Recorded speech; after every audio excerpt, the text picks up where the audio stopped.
추석이죠, 오늘이. 오늘 추석이에요. 달 보시면 아주 동그랄 거예요. 예. 근데 한국에서 카톡으로 한국 분들이 추석 인사 막 오죠. 근데 되게 민망하죠. 우리 평일인데. 예. 잊고 산지도 우리 분위기상 좀 그래요. 주일날이나 돼야 우리가 또 명절 음식도 나누고 그렇게 하는데 하여튼 기억하고 가족들 다시 한번 생각하고 연락할 수 있는 분들 계시면 연락하시고 이렇게 살아나가면 좋을 것 같습니다. 자, 다른 내용 없으시면 말씀 함께 보고 나누도록 하겠습니다. 마태복음입니다. 마태복음 5장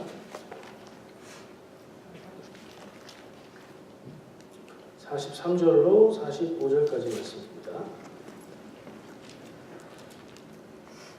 마태복음 5장 43절부터 45절까지 말씀. 제목에는 원수를 사랑하라 라고 되어 있지요. 제 성경에는 보니까 누가복음에도 같은 주제의 말씀이 있는 것으로 이걸 평행본문이라고 그래요. 복음서 간에 비슷한 거의 유사한 내용들이 겹치게 있는 걸 평행본문이라고 하는데 누가복음에는 6장에 이게 나와 있어요. 자, 말씀을 43절부터 45절까지 우리 함께 읽겠습니다. 시작. 또 내 이웃을 사랑하고 내 원수를 미워하라 하였다는 것을 너희가 들었으나 나는 너희에게 이르노니 너희 원수를 사랑하며 너희를 박해하는 자를 위하여 기도하라. 이같이 한즉 하늘에 계신 너희 아버지의 아들이 되리니 이는 하느님이 그 해를 악인과 선인에게 비추시며 비를 의로운 자와 불의한 자에게 내려주십니다. 아멘. 오늘 말씀의 제목은 누구 좋으라고입니다. 누구 좋으라고? 뭔가를 해, 이걸 해라, 이렇게 해 라고 했을 때 우리들 마음속에 좀 불만이 있으면 이런 비슷한 음성이 마음속에서 공명 막 울려나와요. 누구 좋으라고요? 내가 좋아야 되잖아요. 내 마음속에서 그런 마음이 나오는 건 내가 좋아야 되는데 나는 안 좋고 누구 좋으라고 그걸 하라는 얘기입니까? 이런 마음. 그런 뜻에서 지은 제목이에요. 오늘 말씀에 예수님이 사람들에게, 제자들에게 이렇게 해라 라고 얘기하세요. 무시할 수 없는, 무시가 아니라 굉장히 중요한 말씀이죠. 성경에 예수님이 직접 하신 말씀이 많지 않잖아요. 그런 말씀이기 때문에 우리가 굉장히 깊이 묵상하고 새겨봐야 되는 말씀입니다. 그 말씀을 깊이 나누기 전에 한번 개론으로 점검을 할게요. 자, 오늘 이 말씀은 어떤 책, 어떤 복음서에 있는 거죠? 여러분 아시잖아요. 네, 적극적으로 얘기를 해주시면 좋겠어요. 없었던 것처럼. 어떤 책에 있는 거죠? 마태복음. 네, 마태복음 말씀이에요. 마태복음을 굳이 찝는 이유는 뭐예요? 마태복음은 다른 복음서와는 비슷하지만 구별되는 독특한 특징이 있어요. 누구를 대상으로 쓰여졌다고 했죠? 유대인을 대상으로 쓰여졌어요. 그러니까 마태복음에서 중요하게 다루는 거나 그런 모든 것들의 그 배경을 이거는 독자들이 유대인이다. 아마 저자도 유대인이겠죠. 유대인의 관점에서 우리가 이해를 해야 그 참 의미를 제대로 알 수 있다는 걸 염두에 둬야 돼요. 그런 생각이 필요하고요. 그리고 이 말씀, 오늘 본문 말씀은 몇 장에 있었죠? 눈만 돌려서 보면 다 보이는 사실들이에요. 5장이죠. 5장 1절 말씀에 뭐라고 되어 있는지 한번 찾아보세요. 예수께서 무리를 보시고 산에 올라가 앉으시니 제자들이 나오는지라. 입을 열어. 여기서부터 그 유명한 산상설교 말씀이시죠. 누가복음의 같은 부분은 산 위에가 아니라 어디를 했어요? 평지에 내려와서 하신 말씀이라서 평지설교라고 한다고 했죠. 산상설교는 산에 올라가서 전하신 말씀이라 유명한 게 아니에요. 이 부분에 나오는 예수님의 말씀이 예수님이 전하시는 천국복음의 핵심을 담고 있는 내용들이기 때문에 성경 전체에서 가장 중요한 내용이라고도 말할 수 있기 때문에 그래요. 근데 그 내용을 보면 형식적으로는 뭐냐면 이렇게 살아라. 지금까지는 너희는 이렇게 살았는데 그거 말고 이렇게 살아라. 더 간단히 말해보면 새롭게 살아가는 천국의 삶을 얘기하시는 거예요. 하나님의 구원받은 사람들로 예수님이 전하시는 복음의 도를 따르는 사람들로 이전처럼 사는 게 아니라 혹은 믿지 않는 다른 사람들처럼 사는 게 아니라 이전과는 전혀 다른 기준을 가지고 전혀 다르게 천국의 삶을 살아가라 하는 내용이에요. 그러니까 오늘 하시는 말씀의 내용대로 사는 게 천국의 삶인 거예요. 근데 오늘 명령문으로 하라고 한 얘기가 뭐냐? 이웃을 사랑해라, 원수를 미워하라 했다는 것을 너희가 들었으나 이건 하라는 게 아니네요. 예수님이 이런 얘기가 너희들 가운데 생각이 있는데 그 두 번째부터 예수님의 말씀이에요. 네, 나는 너희에게 이르노니 너희 원수를 사랑하며 너희를 박해하는 자를 위해서 기도해라. 이게 예수님이 하라고 하는 내용이에요. 두 번째 절에 나오는 내용이 핵심 내용이라고 할 수 있어요. 그리고 그 다음 절에 나오는 내용은 이렇게 하면 하늘에 계신 너의 아버지의 아들이 된다. 내가 지금 예수님이 하라고 한 일을 행하면 원수를 사랑하고 박해하는 자를 위해서 기도하는 삶을 살면 그런 자세로 사는 게 뭐냐? 하나님의 자녀가 됩니다. 좋네요. 흐름이 아주 좋아요. 뒤집어 생각해보면 그게 안 되면 하나님의 자녀예요? 아니라는 거예요. 원수를 도저히 사랑 못하겠고 나를 박해하는 사람에게 그 사람을 위해서 기도를 도저히 못하겠으면 하나님의 아들이 아니라는 얘기. 그렇게 생각해보니까 좀 뜨끔하죠. 무섭죠. 두렵죠. 왜요? 저는 그래요. 원수를 사랑하는 게 쉽지 않았고요. 사실은 원수가 별로 없긴 한데 생각해보면 상상을 해봐도 원수를 사랑한다는 건 쉽지 않은 것 같아요. 나를 박해하는 사람을 위해서 기도가 이 말씀을 아니까 하긴 하는데 진심으로 기도가 되는가 하는 질문을 했을 때 모르겠어요. 그런 것 때문에 말씀이 쉽지가 않아요. 아주 간단하고 단순한 말씀인데 쉽지 않습니다. 한번 천천히 볼게요. 딱 세 군데 말씀을 한번 볼 거예요. 이 말씀 중에 나오는 세 부분을. 첫 번째 부분은 이웃을 사랑하고 원수를 미워하라 하였다는 것을 너희가 들었으나.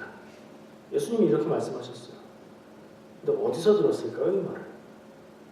예수님의 말씀이 너희들이 듣고 알기로는 원수는 미워하, 이웃은 사랑하는데 원수를 미워하라고 너희들이 들었지 하는 이 기본 분위기를 까시는 거예요. 그리고 나서 반대로 나는 말하는데 원수를 사랑해라 라고 얘기하시는 거예요. 그럼 이웃을 사랑하고 원수를 미워하라 이거 어디서 들었을까요? 이런 표현이 나오면 얼른 생각나죠. 이건 뭐 구약 성경의 인용이겠지. 율법 어디에 나왔겠지. 마태복음이잖아요.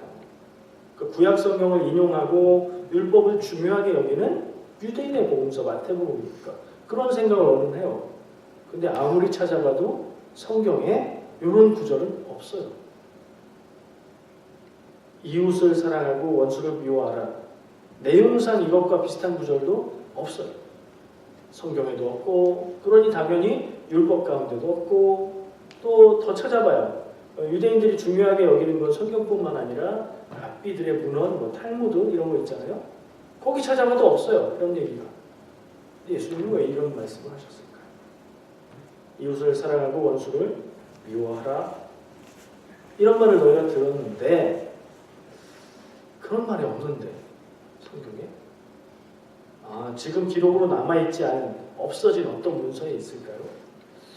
그런 것보다 읽어보고 생각해보고 또 주석도 참고해보니까 아마도 이런 뜻인 것 같아요. 제가 이제 해석하기로는 세상 사람들의 상식에 너희들의 사는 생활 방식의 기준으로 볼 때 이웃은 사랑하고 원수는 미워하는 게 맞지. 그렇게 살고 있지. 그게 현실이잖아. 이렇게 말씀하시는 것처럼 들려요. 그러니까 그렇게 하라는 말씀은 성경 어디에 없지만 실제로는 반대예요. 원수를 사랑하는 말씀도 성경에 구약에 나오고 구약에 또 이방인들까지도 사랑해야 되는 이웃에 포함하라는 말씀이 나와요. 어디 나오냐면 레위기 말씀에 나오는데 레위기 19장 33절 34절 제가 읽어드릴게요. 세 번역입니다. 외국 사람이 나그네가 되어 너희의 땅에서 너희와 함께 살 때에 너희는 그를 억압해서는 안 된다. 너희와 함께 사는 그 외국인 나그네를 너희의 본토인처럼 여기고 그를 너희의 몸과 같이 사랑하여라. 너희도 이집트 땅에 살 때에는 외국인 나그네 신세였다. 내가 주 너의 하나님이다. 금방 알아듣겠죠. 이방인도 사랑하고 이방인도 하나님의 사랑과 은혜를 받는 사람들이니까 그들을 차별하지 마라. 왜? 너희들도 이집트 땅에서 살 때는 이방인 나그네였다. 이거 얼마나 우리에게 와닿아요. 외국인 노동자 혹은 거의 시티즌 비슷하지만 조금 차이가 있는 영주권자 아니면 그런 것도 아니고 여행 관광 비자로 여기서 살아가는 사람들에게 굉장히 와닿는 말씀이죠. 그리고 이스라엘 사람들한테 마치 지금 개구리가 됐어요. 이스라엘 사람들이 우울챙이적 생각을 해라 이거죠. 너희가 그렇게 조상들의 역사로 기억하고 있는 과거에는 너희도 지금 너희 땅에서 살고 있는 외국인들처럼 남는다. 그걸 기억하고 그들을 사랑하고 돌봐줘라 라는 게 성경에 기록된 율법의 하나님 말씀의 내용입니다. 근데 우리는 구약 성경은 눈에는 눈, 이에는 이로 그리고 이방인은 사랑하지 않고 구원에 바뀌고 이렇게 나와 있는 것처럼 생각하죠. 유대인들이 그렇게 생각했을 것 같고요. 우리도 그게 우리 마음속에 무의식이든 의식이든 실제 속마음을 드러내주고 있는 것 같아요. 기독교인 아니면 구원 못 받고 교회 안 다니면 진리 바깥에 있고 우리끼리 우리만 이웃이고 오늘 말씀에서 얘기하는 게 우리 안에 있는 사람만 이웃이고 우리 바깥은 이방인, 원수. 그리고 여기는 그런 생각들을 예수님이 꼭 집어서 얘기하시는 것 같아요.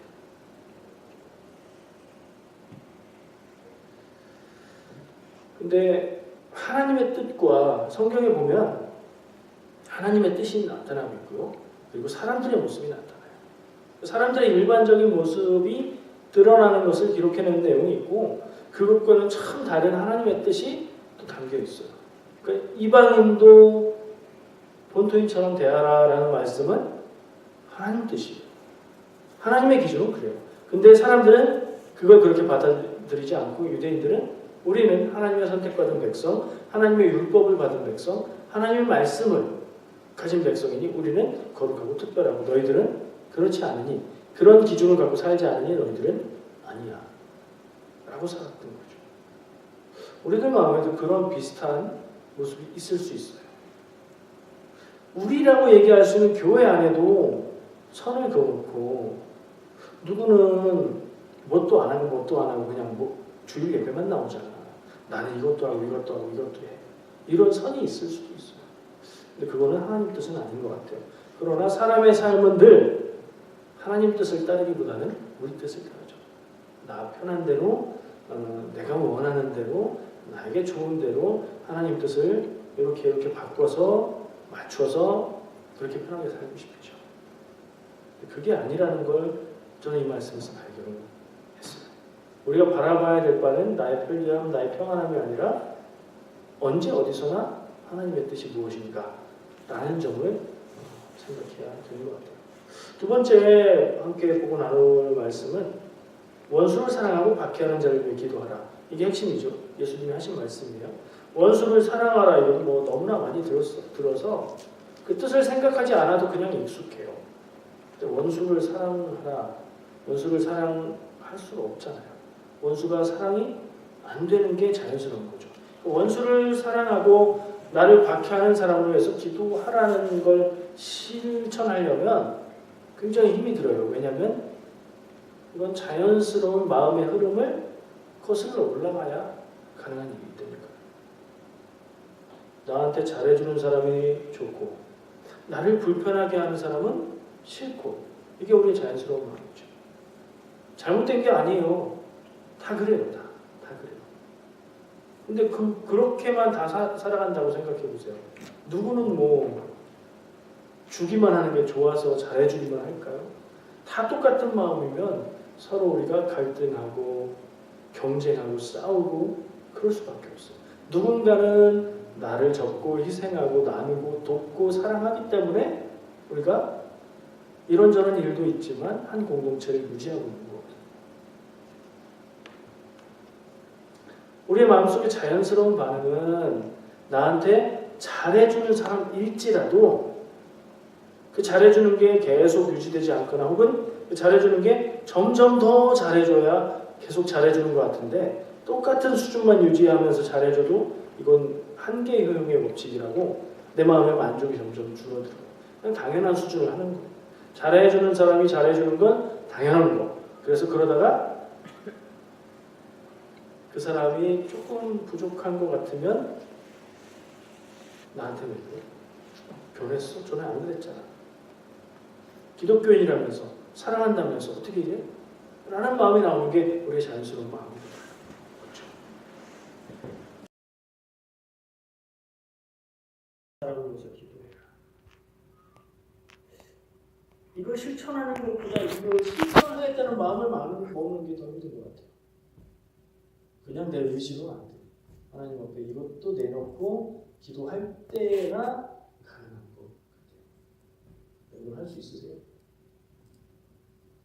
예수님이 이 얘기를 명령적으로 얘기하셨어요. 굉장히 중요하고 절대적인 것으로 얘기하셨어요. 그리고 나서 그 뒤에 하시는 말씀의 어조가 중요해요.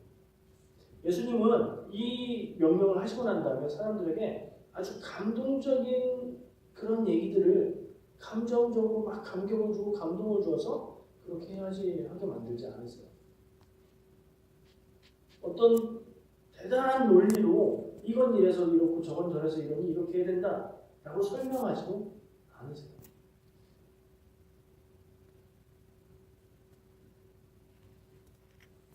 마음이 그러니 우리도 다 사랑해야 된다. 이게 이 부분을 가지고 설명할 때 많이 하는 설명이에요. 하나님의 마음이 모든 생명, 모든 사람들을 사랑하니 우리도 그 하나님 안에서 그 사랑을 따라서 사랑해야 된다. 그 논리적인 설명이에요. 또 용서받고 구원받은 우리의 죄의 크기가 저 사람이 나한테 행하는 죄보다 훨씬 더 크기 때문에. 왜냐하면 생명의 값이니까. 그 구원받은 사랑의 크기가 훨씬 크기 때문에 나는 그것만 생각해도 원수도 사랑해야 된다. 이런 설명도 흔히 하는 설명이에요. 예수님은 그렇게 하지 않으셨어요. 어떻게 하셨죠? 그 뒤에 절에 보세요. 어떻게 하셨는지. 이같이 한즉 하늘에 계신 너희 아버지의 아들이 되리니 라는 얘기를 해주세요. 이는 하나님이 그 해를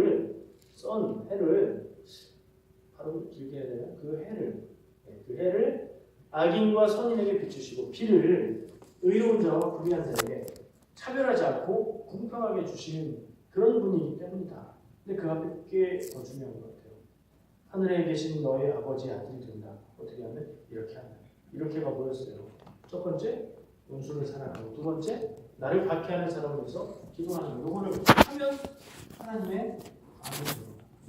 그때서 하나님의 자녀가 되는 구원의 조건이 원수를 사랑하고 박해하는 자를 위해서 기도하는 거다.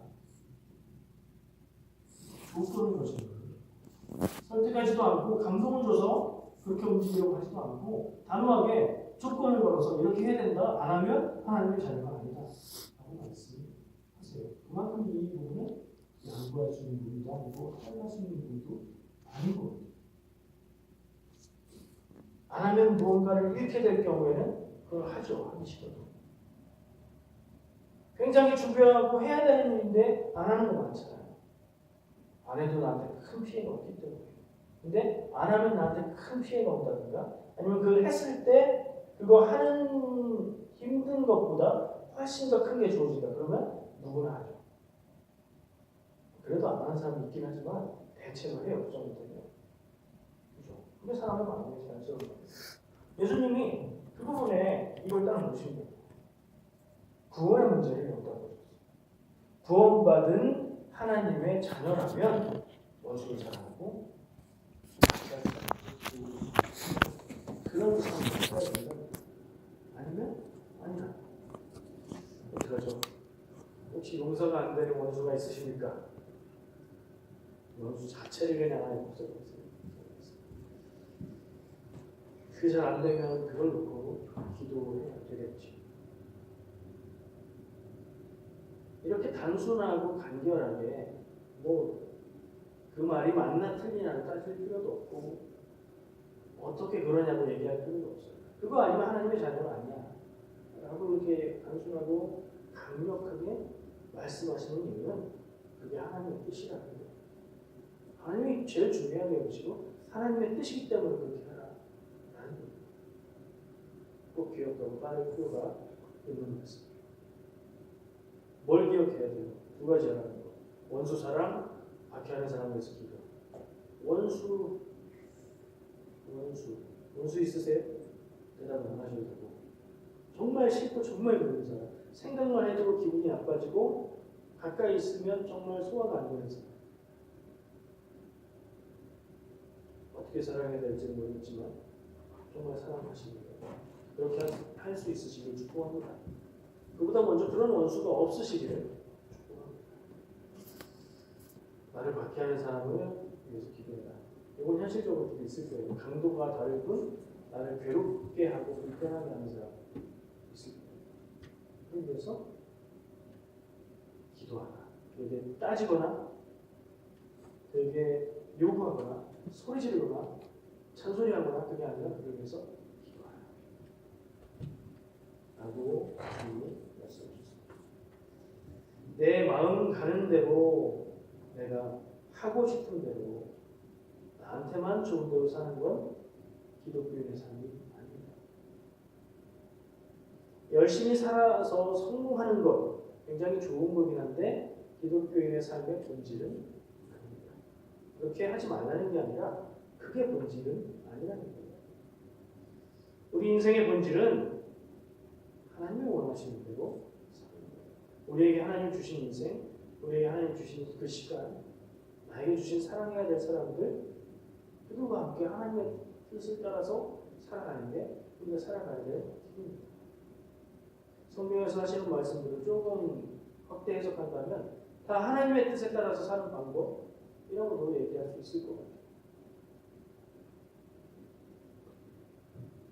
하나님의 뜻대로 사는 사람이 천국의 삶을 사는 사람입니다. 그래서 예수님은 우리에게 그렇게 살라고 요구하고 계시는 겁니다. 왜요? 제가 사실은 예수님이 교권을 걸었다 막 이렇게 거칠게 얘기했지만 그렇게 할 때 하나님의 자녀가 되고 그렇게 안 하면 하나님의 자녀가 아니야? 라는 것보다는 우리가 이미 하나님의 자녀이기 때문에 그렇게 살라라고 말씀하시는 것으로 받아들이십니다. 자녀들이 어렸을 때 엄마, 아빠, 내 친구 누구네는 이것도 하고 이것도 하고 이것도 하고 이렇게 해주는데 우리 집은 왜 그게 안 돼요? 라고 묻죠. 그럴 때 뭐라고 대답합니까? 다들 그 시기가 지나셨어요. 그죠? 강 목사님 그런 때가 옵니다. 뭐라고 대답하실 거예요? 이유는 명확해요. 생각해보면 확실해요. 걔는 되고 나는 안 돼요. 왜요? 걔는 걔네 집의 자녀고 나는 우리 집의 자녀입니다. 우리 집에 엄마 아빠 부모님의 기준이 있기 때문에 그걸 따르는 거죠. 자녀를 양육하는 것은 부모의 의무이자 권리이자 특권입니다. 잘 해야 되는 거죠. 이 집 아들이니까 이 집의 규칙, 기준을 따라야 되는 거예요. 왜 우리가 왜 원수 사랑해야 되고 왜 나를 힘들게 하는 사람을 위해서 기도해 줘야 되죠?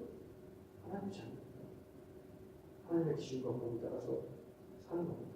그게 싫으면 저 집 가서 살아 이렇게 얘기하는 거예요. 저 집 갈 수 있어요 우리? 자녀한테 야 그럼 그게 좋으면 그 집 가서 엄마 아빠라고 하고 살아? 그게 돼요? 안 돼요. 그럼 길은 뭐예요? 하나님의 자녀로 사는 거예요. 스스로 내가 하나님의 자녀입니까? 생각해보면 나는 그러고 싶은데 하나님은 그렇게 받아주실까? 하나님은 받으셨어요. 하나님은 이미 받으셨어요. 우리에게 구원의 길을 주셨고 교회에서 한 공동체를 가지고 이루면서 살게 하신 것만 봐도 알아요. 남은 건 하나님의 자녀에 맞는 삶을 살아가는 거예요. 그거예요. 그러니까 같이 교회가 뭔가 생각했을 때 그 답 중에 하나는 그 삶을 함께 살아가는 사람들. 그거 잘 안 되면 도와주고 잘하는 사람이 있으면 박수 쳐주고 그러면서 함께 살아가는 사람들. 그게 교회가 아니라 교회입니다. 하나님의 자녀가 안 좋은 것도 있어요. 어떤 것들은 좀 이거 잘 이루었으면 좋겠다. 하나님의 자녀라 못하지만 저 사람들은 참 편하고 좋겠다. 이런 생각 드는 것도 있긴 있어요. 다 좋진 않아요. 우리 마음에. 근데 좋은 게 훨씬 더 크죠. 아멘이 안 되세요? 어떡하죠? 좋은 게 훨씬 더 큽니다. 하나님 우리를 그렇게 선택하셨기 때문에 우리를 그렇게 사는 게 맞습니다. 기도하겠습니다.